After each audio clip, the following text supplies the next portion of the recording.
Државната изборна комисија поништи 7 избирачки места, откако штабот на председателскиот кандидат Гордана Силјановска-Давкова поднесе 14 приговори за, како што тврдат оттаму, изборни неправилности. Станува збор за 2 гласачки места во Кавадарци и по едно во Охрид, Куманово, Зајас, аеродром и центар.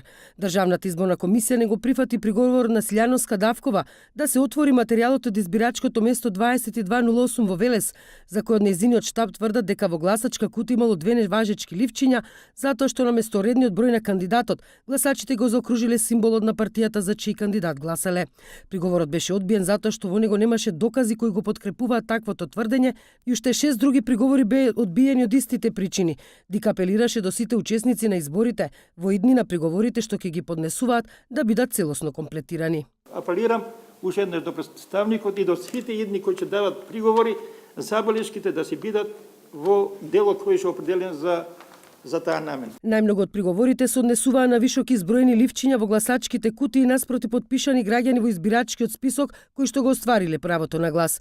Државната изборна комисија констатираше дека ваквите пропусти на избирачките одбори не биле направени со намера, но дека сепак представува пропуст кој мора да се санкционира со разрешување на членовите на избирачките одбори и барање за поведување на дисциплински постапки за дел од нив. Како што јавноста гледа да ја сватат сериозно работата нашите изборни органи, овдека не можеме никого нити да фаворизираме, нити да заштитиме, не можеме никому да му помогнеме, разрешуваме цели избирачки одбори. На поништените избирачки места нема да се прегласува бидејќи резултатот не влијае на конечниот резултат од првиот круг за избор на председател. Вториот круг од изборите ќе се спроведе на 5 мај годинава.